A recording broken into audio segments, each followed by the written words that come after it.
तो दोस्तों, just imagine कि आप एक छोटे से गांव में रहते हैं और उस गांव की आबादी लगभग 200 के आसपास की है। आपका गांव बहुत ही खुशहाल है, सब लोग एक दूसरे को जानते हैं, पहचानते हैं और किसी की भी किसी से कोई दुश्मनी नहीं है। लेकिन एक दिन आप उठते हो सुबह सुबह और आपको पता लगता है कि आपके उस छोटे से प्यारे से गांव में एक बहुत ही भयानक और बहुत ही ब्रूटल मर्डर हुआ है, जिसमें किसी मर्डरर ने किसी के सर पे हथौड़े से बार बार वार किया है और उसका सर खुल चुका है और उस बंदे की मौत हो चुकी है। और आपको कुछ समझ नहीं आ रहा है कि कौन इतना बेरहम है, कौन है जिसने ये काम किया है। उसके बाद आप अपने पुलिस डिपार्टमेंट के साथ मिलके एक सस्पेक्ट को पकड़ते हो और उसको जेल में डाल देते हो।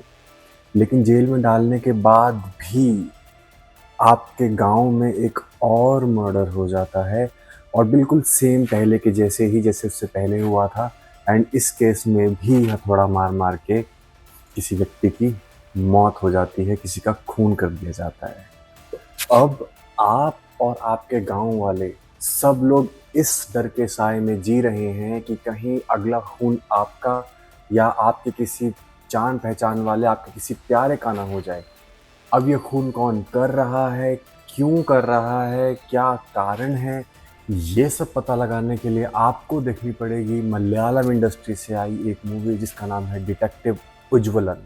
भाई मलयालम सिनेमा इस टाइम पे टू बी ऑनेस्ट अगर आप मेरे से पूछेंगे वो फाड़ रहा है। मतलब बाकी इंडस्ट्रीज ठीक है, they are doing their work, लेकिन Malayalam industry is killing it.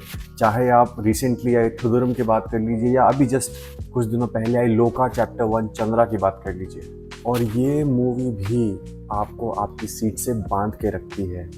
Movie में जो चेहरे हैं वो नॉर्थ पॉपुलेशन के लिए शायद नए हो सकते हैं, चाहे वो मूवी के लीड हो ध्यान श्रीनिवासन या फिर मूवी में इन्वेस्टिगेटिंग ऑफिसर बने हुए सीजू विल्सन हो।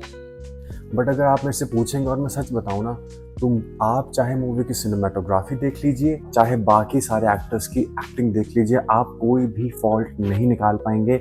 आजकल की जैसे हॉरर मूवीज होती है ना, भूल भुलैया टाइप्स की मूवीज, इसके अंदर रात दिखाने के लिए एक ब्लू टिंट दे देते हैं जो कि बहुत ही बुरा लगता है। लेकिन इसमें ऐसा नहीं है, इसमें अगर रात है तो वो रात ही लगती है, एटलीस्ट वो फेक रात नहीं लगती। मूवी का बैकग्राउंड स्कोर बहुत ही बढ़िया है, हर सिचुएशन के हिसाब से, चाहे वो थोड़ा सा एक्शन हो, चाहे वो सस्पेंस हो, चाहे वो थ्रिल चल रहा हो, उसके हिसाब से बहुत ही परफेक्टली जो म्यूजिक है, जो बैकग्राउंड स्कोर है वो बैठता है।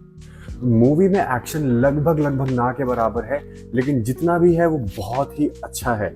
एंड ट्रस्ट मी, मूवी के एंड तक आप लोग पता नहीं लगा पाओगे that who is the killer.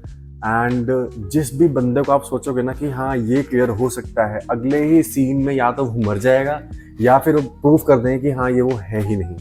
And अगर आप मेरे से पूछेंगे ना, मूवी की एंडिंग ये भी ऐसी है, कई लोगों के लिए काम कर सकती है, कई लोगों के लिए थोड़ी काम करेगी।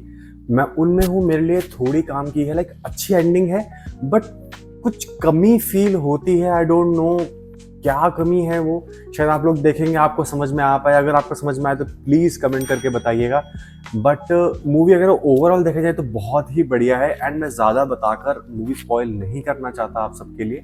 मेरी तरफ से इस मूवी को 3.5 या 4 कह सकते हैं, 4 आउट ऑफ 5 स्टार्स। मिलते हैं अगली बार, बाय, जय हिंद।